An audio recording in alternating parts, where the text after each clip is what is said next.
কোন স্ত্রী স্বামীকে তালাক দিতে পারে না। স্ত্রী যদি হাজারো বার তালাক তালাক বলে জিকির করে, তারপরেও কোনো স্বামী তালাক হবে না। অথচ আজকে দেখতে পারি অধিকাংশ স্ত্রীরা স্বামীকে তালাক দিয়ে অন্য পুরুষকে গ্রহণ করে নিচ্ছে। অধিকাংশ স্ত্রীরা আজকে স্বামীকে তালাক দিচ্ছে। যতটা পুরুষ স্ত্রীকে তালাক দেয় তার থেকে অনেক অনেক গুণ বেশি স্ত্রীরা স্বামীকে তালাক দেয়।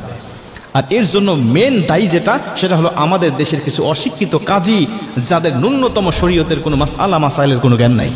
এরা ঘুষ দিয়ে চাকরি নিয়েছে, হালালকে হারাম বানায়, হারামকে হালাল বানায়। তারা শুধুমাত্র কিছু টাকা দিয়ে দিবেন হাতে ধরায়া, দেখবেন যে সব কিছু হালাল করে দিয়েছে। শরীয়তের নিয়ম অনুযায়ী তালাক হয়ে গেছে, তালাক হয়ে যাওয়ার পরে আবারও ওই সমস্ত কাজীরা একত্রিত করে তাদেরকে জোড়া লাগিয়ে দিচ্ছে, আবারও সংসারের বৈধতা দিয়ে দিচ্ছে। এভাবে আজকে হাজারো সন্তান অবৈধভাবে জন্ম হচ্ছে আমাদের সমাজে। একটা স্ত্রী যদি স্বামীকে তালাক দেয়, তালাক হবে না। আর এভাবে যখন কোনো স্ত্রী স্বামীকে তালাক দিয়ে অন্য পুরুষকে গ্রহণ করে নেয়, কারণ আজকে স্ত্রীরা তালাক দেয় শুধুমাত্র যেটা মেইন কারণ, সেটা হলো অন্য পুরুষকে ভালো লাগার কারণে।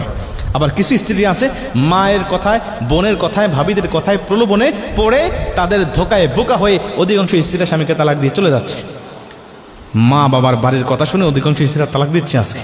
প্রিয় ভাইরা আমার লক্ষ্য করেন, কোন স্ত্রী যদি স্বামীকে তালাক দিয়ে অন্য স্বামীকে গ্রহণ করে নেয়, আগের স্বামীর সাথে তো তালাক হয় নাই তার, কারণ স্ত্রী তালাক দিলে তালাক হয় না। তো তালাক যখন হয় নাই, তখন অন্য পুরুষকে সে গ্রহণ করলে সে বিয়েটা কখনো বৈধ হবে না। আর ওই পুরুষের সাথে সংসার করে যত সন্তান সে জন্ম দিবে, সব সন্তানগুলো হবে অবৈধ সন্তান।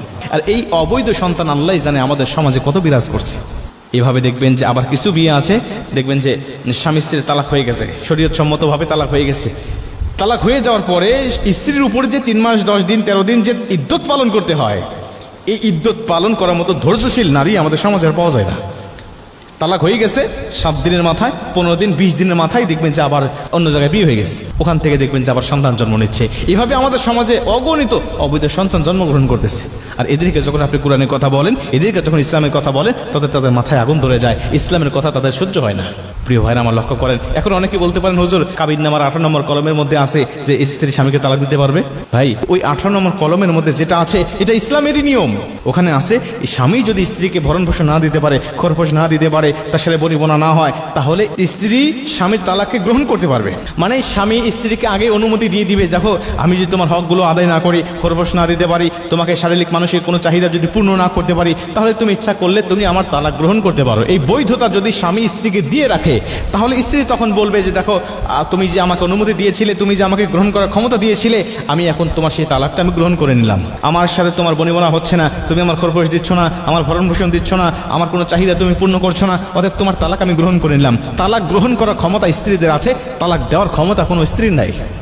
অথচ আমরা নিজেরা নিজেদের বিভিন্ন আইনগুলো বানিয়ে নিয়ে আজকে অধিকাংশ স্ত্রীরা স্বামীদেরকে তালাক দিয়ে তারা ইচ্ছা মতো সংসার করছে অন্য পুরুষের সাথে, আর এভাবে হাজারো সন্তান তারা জন্ম দিয়ে যাচ্ছে।